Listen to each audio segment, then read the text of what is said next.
and my age is 49 years and weight is 45 kg. Okay.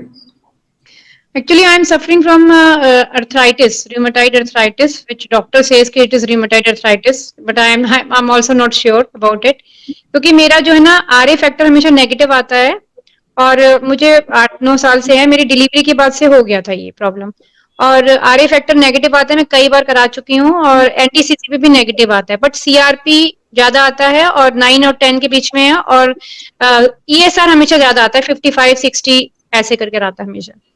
और मेरे ankle में swelling है और स्टिफनेस बहुत है, ऐसी अब घुटनों में भी आ गई है स्वेलिंग, कहीं पर भी आ जाती है स्वेलिंग और वो जाती ही नहीं है। घुटनों पे ऐसी स्वेलिंग है कि 2 साल 3 साल से मतलब बिल्कुल मैं कुछ भी कर लूं एक्सरसाइज वगैरह वो बिल्कुल नहीं निकल रही और बहुत स्टिफ हो गया है पैर, जकड़न हो गई है उसकी वजह से बहुत ज्यादा।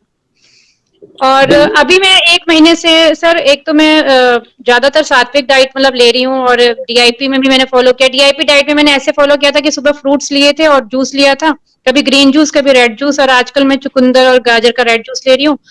और मैंने 3 महीने मिल्क छोड़ दिया था, उससे मेरा वेट जो है 50 से 44 पर आ गया था। फिर मुझे डॉक्टर से, जिनसे मैं आयुर्वेदिक डॉक्टर से कंसल्ट करी थी, उन्होंने कहा मिल्क लेना स्टार्ट कर दो।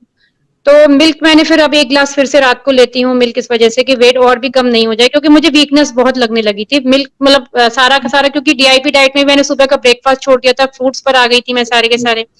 फिर इन बिटवीन मुझे डॉक्टर खादरवल्ली का पता चला, तो मैंने थोड़ा मिलेट्स का भी ऐड किया। फिर मैंने अम्बली खाना स्टार्ट किया अभी 15 दिन से, तो अम्बली और DIP डाइट मिक्स करके मैं ऐसे ही अपने आप को मैनेज कर रही हूँ। स्वेलिंग थोड़ा सा पेन में कम हुआ है, पर सूजन और कभी भी किसी भी टाइम पे जरूर रात को बढ़ती है और सुबह बढ़ी भी ही मिलती। तो आप प्लीज कुछ सजेस्ट कीजिए कि इसका कोई रेमेडी है, कोई ठीक हो सकता है, क्योरेबल है या नहीं है। देखिए, सबसे पहले to start with rheumatoid arthritis से बात की आपने और आपने बहुत सारे आंकड़े भी बताए आपने। तो एक बात मैं आपको बताना चाहता हूँ कि रूमेटॉइड अर्थराइटिस है या सिर्फ अर्थराइटिस है, it doesn't matter, right. Rheumatoid और दोनों में यही फर्क है कि वो ऑटोइम्यून है और ये वैसे इन्फ्लेमेटरी है, राइट। इस तरह से इसको डिस्टिंग्विश किया गया है, लेकिन उस चक्कर में पढ़ने की जरूरत नहीं है। बेसिक बात तो ये कि आपको डिस्कम्फर्ट है, दर्द है, स्वेलिंग है, बेसिक बात तो ये है। उसका नाम कौन सा नाम रखना है उससे कोई फर्क नहीं पड़ता है कि आप कैसा फील कर रहे हैं, राइट। आपकी फीलिंग, आपका डिस्कम्फर्ट सेम ही है।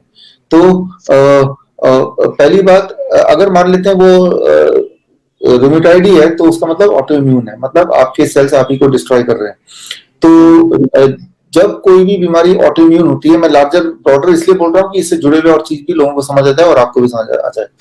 तो दोनों ही जॉइंट्स पे सेम ही होती है, अगर एक एंकल पे तो दूसरे पे भी होती है, एक नी पे तो दूसरे नी पे भी होती है। हाँ, ऐसे ही होता है, ऐसे ही होता है। तो एक पे भी होगा तो भी परेशानी तो है और दोनों पे है ज्यादा परेशानी है। तो ऑटो इम्यून को अगर आपको स्विच ऑफ करना है, अगर रूमेटॉइड वर्ड यूज किया दैट मींस ऑटो इम्यून है, मान लेते हैं ऑटो इम्यून है, तो उसको स्विच ऑफ करने का सिर्फ एक ही तरीका है, जो चीजें हमारी बॉडी में ऑटो इम्यून रिस्पॉन्स को स्विच ऑन कर देती है उन सब चीजों को हटा दें, राइट। तो उनमें 2 ही चीजें हैं, 2-3 चीजें हैं जो ऐसा करती हैं, बॉडी में नुकसान करती हैं। एक तो एनिमल प्रोटीन, जानवरों से जो प्रोटीन बॉडी में आता है वो हमारे ऑटो इम्यूनिटी को स्विच ऑन कर देता है। ऑटो इम्यूनिटी मतलब हमारे सेल हमें ही अटैक कर रहे हैं, राइट। तो एनिमल प्रोटीन को आपको हटाना है। तो एनिमल प्रोटीन में क्या आ जाता है, जाहिर सी बात है जो चीज जानवरों से आती है वही उसी में एनिमल प्रोटीन हो सकता है, प्लांट वाले फूड में तो नहीं हो सकता। तो यही ब्रॉडली देखना है कि कोई ऐसी चीज तो नहीं हम कंज्यूम कर रहे हैं जिसमें एनिमल प्रोटीन होने की संभावना है। तो वो आपके केस में, क्योंकि आप वेजिटेरियन है, तो वो डेयरी प्रोडक्ट्स ही हैं। तो डेयरी प्रोडक्ट ले या ना ले ये चॉइस आपका है ही नहीं, आपको नहीं लेना है, यही क्लियर कट है, पहली बात। राइट। दूसरी बात कि जो रिफाइंड चीजें होती हैं उनसे भी ऑटो इम्यूनिटी आती है।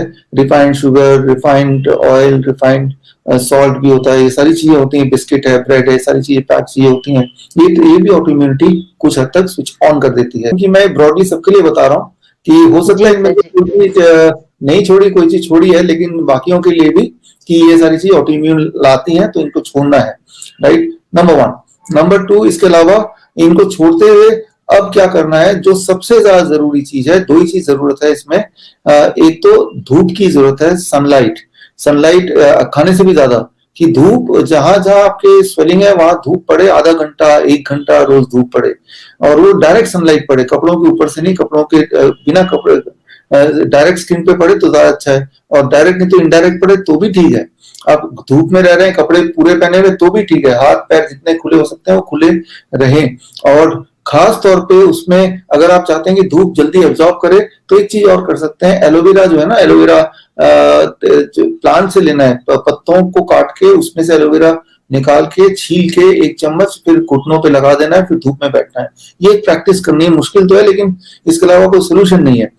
अब आते हैं कि एक चीज जो बताई आपने कि भाई वेट गिर रहा है, वेट इसलिए गिर रहा है, डेयरी प्रोडक्ट लेंगे तो वेट बढ़ जाएगा, जाहिर सी बात है, क्योंकि डेयरी प्रोडक्ट क्या है कि जब हम खाते हैं ना, पीते हैं, तो वो बॉडी उसको यूटिलाइज नहीं कर पाता, तो बॉडी उसको कहीं ना कहीं डिपॉजिट करता रहता है in the form of stone, in the form of tumour, in the form of fat.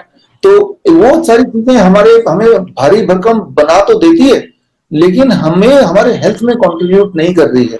तो अगर आपका इरादा सिर्फ भारी भरकम बनने में है, मतलब भारी भरकम दिखने में है कि मेरा ये वेट 50 केजी होना चाहिए, 49 नहीं होना चाहिए, 45 नहीं होना चाहिए, दिखने में है तब तो डेयरी प्रोडक्ट ठीक है। लेकिन अगर आपका इरादा ये भी है कि दिखें तो सही और हेल्दी भी रहें, तो फिर dairy product will not contribute. Dairy product can give you a good weight but not good health, right. इसीलिए आपको ये समझना है कि what is your goal, right. तो ज्यादातर तो एस्थेटिक पे या दिखते कैसे हैं वो मेरा काम नहीं है, मेरा काम है कि आप हेल्दी फील करें, एनर्जेटिक फील करें। मैं वहीं तक अपने आप को लिमिट करता हूं।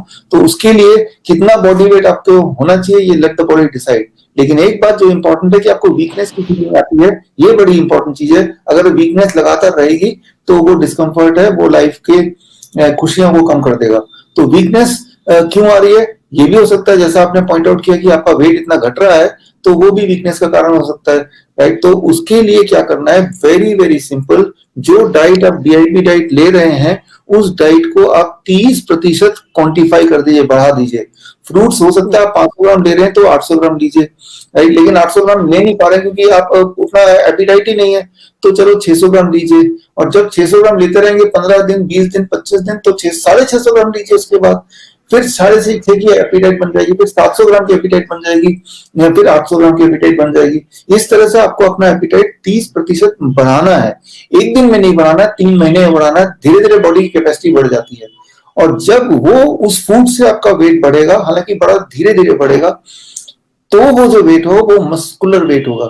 वो जो मसल्स के वेट्स हैं उससे आपकी स्वेलिंग कम होगी, और जो स्वेलिंग कम होगी तो ताकत भी आएगी और आपकी वीकनेस भी जाएगी। तो ये ओवरऑल है। तो यहाँ पे मैंने एक तो सनलाइट, एलोवेरा, ये दूसरी 2 चीजें, क्या क्या छोड़ना, उनमें काफी सारी चीजें ऑलरेडी छोड़ चुके हैं। डेयरी प्रोडक्ट छोड़ना ही है इवन इफ वेट घटता है। और अगर एनर्जी लेवल बढ़ाना है तो एनर्जी बढ़ाने का सुपर फास्ट तरीका है 30% आप अपना ये डीआईपी डाइट के अनुसार कंटेंट बढ़ाना है, number 1। Number 2, if you can add coconut water in your lifestyle, अगर तो नहीं ऐड किया तो फ्रेश कोकोनट वाटर, पैक्ड नहीं, रिफाइंड नहीं। याद रखिए जब भी इस तरह की दिक्कतें होती हैं, आपने मल्टीपल प्रॉब्लम बता दिया, वीकनेस भी बता दिया, स्वेलिंग भी बता दिया, आर्थराइटिस तो है ही, राइट। तो मल्टीपल प्रॉब्लम का मेन कारण है lack of multivitamin and minerals. इसका मतलब ये नहीं कि हम उसके टैबलेट्स खाएं, इसका मतलब ये है कि हम ऐसे सोर्स से मल्टीविटामिन लें जो बॉडी में बहुत फास्ट तरीके से एसिमिलेट हो जाए, ताकि बहुत जल्दी रिजल्ट दिख जाए। दुनिया में फास्टेस्ट मल्टीविटामिन बॉडी में एसिमिलेट होता है कोकोनट वाटर से। इसीलिए कोकोनट वाटर मैं अक्सर पेशेंट्स को बोलता हूं और आपको भी बोल रहा हूं कि दिन में एक बार कभी भी ताजा कोकोनट वाटर 1 ग्लास जरूर पीजिए, और पीते वक्त 10 मिनट जरूर लगाइए, मतलब आराम से पीजिए, चाय की तरह स्लोली। इतना करेंगे और 3 महीने का पेशेंस भी रखेंगे, कोई चीटिंग बीच में नहीं करेंगे, तो 100% तो नहीं, 70% लाभ तो मिल ही जाएगा। बाकी 30% जो लाभ है, यानी हाथी निकल के पूंछ रह गया, वो पूंछ को पूरी तरह क्लियर करने में हो सकता है 6 महीने और लग जाए। लेकिन टू आंसर योर क्वेश्चन, क्या ये रिवर्सेबल है? ये 100% रिवर्सेबल है, पूरी तरह से रिवर्सेबल है, लेकिन इसी मेथड से रिवर्सेबल है।